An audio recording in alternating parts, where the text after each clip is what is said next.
Oh, D.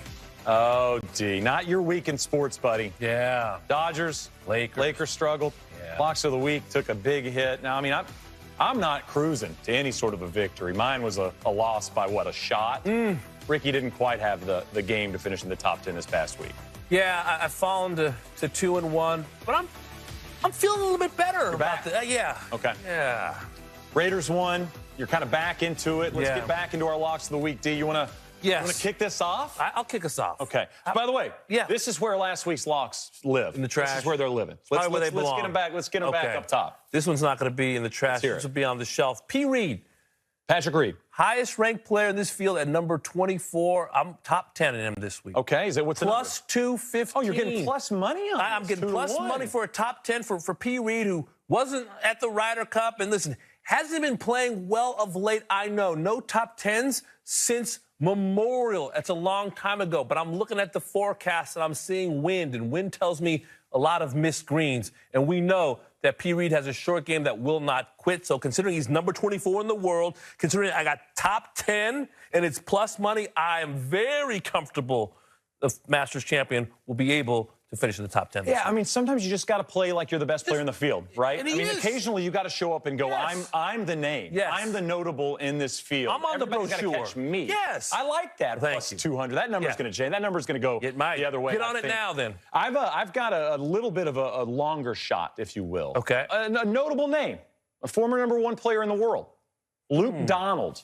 To just finish, all you got to do, all LD's got to do is finish in the top 20 at plus 500. You're getting 5 to 1 on Luke Donald, top 20.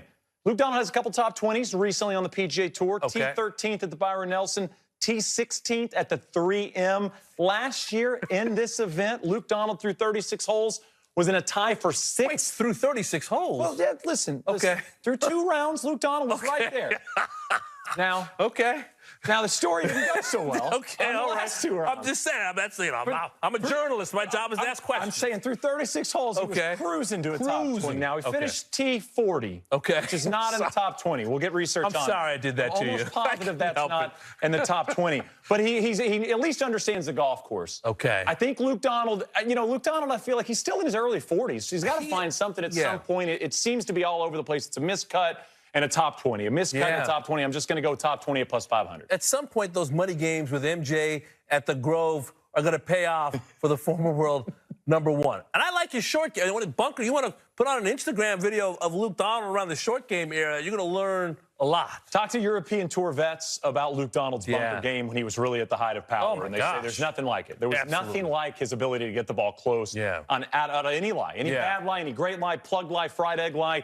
He could get it close and save par, or he could chip it in for a birdie. Luke Donald, top 20 at plus 500. Nothing like Luke Donald in a bunker. Nothing like Teddy G in front of an odds board. Great to have the guy, the PointsBET senior editor, with us every week. Now, first of all, Teddy G, our locks. I mean, you heard us we're begging for better than last week. What do you think?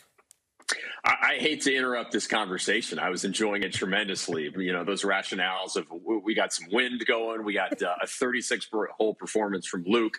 Damon, I'm going to say this. I'm a little disappointed in you. I thought there'd be a little more creativity. Like we tell our kids, I'm not upset, just a little disappointed. Top guy in the field, top 10. You can do that any week. Damon, Luke Donald, an interesting choice. Last year, I had him for a top 20 at the Travelers, and he rewarded me with an opening round 78.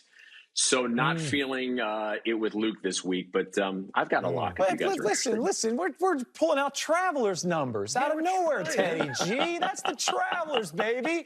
We're Butterfielding it this week. Come on now. But spurned bettors never forget something like that. When I go on Golf Channel and say Luke Donald's going to play well and then he throws up a 78, not pleased. Yeah. D-Hack has to hear about the Seattle Seahawks losing my 2-team underdog parlay of the week. He's going to walk off the set. But let's get to you, Teddy G. Let's get to an expert. What are your locks of the week this week? All right, well, I'm an obnoxious Northwestern guy, so I'm going to stick with the theme. You already have Luke Donald. Matt Fitzpatrick is first on our outrights list this week at PointsBET, but I am going with David Lipsky, who is a PGA Tour rookie at the age of 33. He has grinded his way on tour, and I'm tempted to sprinkle a little bit on his top 10 at plus 450, but my lock, as you see, is his head-to-head duel with Steven Jaeger, minus 115. David Lipsky lives in Vegas, but is going to play well in Bermuda this week. All right, Teddy G, how about the odds? Big picture, fascinating field, some names we haven't seen in a while, some folks from an older vintage, for example. What do you have for us? Yeah, Damon, it is Dark Horse Central this week on the PGA Tour, and here's how you know. Our 8th favorite is a man from Mississippi named Chad Ramey. Chad Ramey is ranked 167th in the world. That's how you know it is, let's say a below average field this week. But Matt Fitzpatrick, who romped in Valderrama recently, Lipsky finished 4th, by the way. He is top of the board. Great short game. Another good wind player that you should be considering, Damon. Hey, Teddy, you're allowing us this week on Golf Today to name a bet. And we're going with a vet. We're going to go Olin Brown this week. He's a part of our name a bet. He was on social media. And this is really what you want with someone you're putting some money on. You want them to be on social media talking at airlines. This is a key to a great week, is you have to add an airline. Said, please, Delta, could you find my luggage, make it on this flight? Even put the flight number. That's professional tweeting from Olin Brown. So what happened with the bag? Oh, Delta's fantastic. Way to go, Delta. This is in the Twitter Hall of Fame. Yeah. Really, you see praise for an airline. I'm silver medallion, so I like Delta. Praising Olin Brown. So the name of bet. So listen, Olin Brown's 62 years old, Teddy. Okay, 62. So we threw together this. Olin Brown cards a 6 and a 2 in round 1. Can you make a number for us? Can you make an odd on this? Wow. Yeah, I couldn't, but fortunately our traders are much smarter than I, Michael Hollenberg especially. So, all right, he has figured out that Olin has about a 65% chance to make a 2 on one of these par 3s, or, hey, maybe he'll just hole one out from the fairway on a par 4. He has a 37% chance to make a 6. When you blend those puppies together and boost them up, you get to plus 210. So 2-1 on your money. Very creative on the name of bet. I've been doing these for a year, and you already topped me with your first one. I was going to ask. I mean, rarely do you get age playing into this. And when you guys are kind of setting odds for tournaments, how much do you factor in people complaining on Twitter about bag situations? Is that something you do have kind of like 4th or 5th on your list?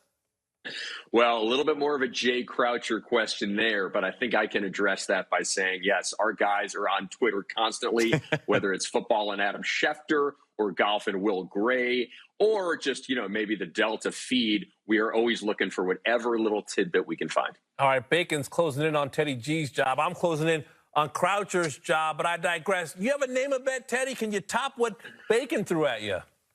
I definitely can't top the Bacon, but I can give you a decent one. And mine looks at P. Reed and Danny Willett, 2 guys who could walk to the first tee wearing green jackets in theory, and they are actually in the same group. So will Patrick Reed beat or tie Danny Willett in 3 or more rounds? That has been boosted from minus 150 to minus 125. A couple relatively big names in the field that we might want to keep tabs on.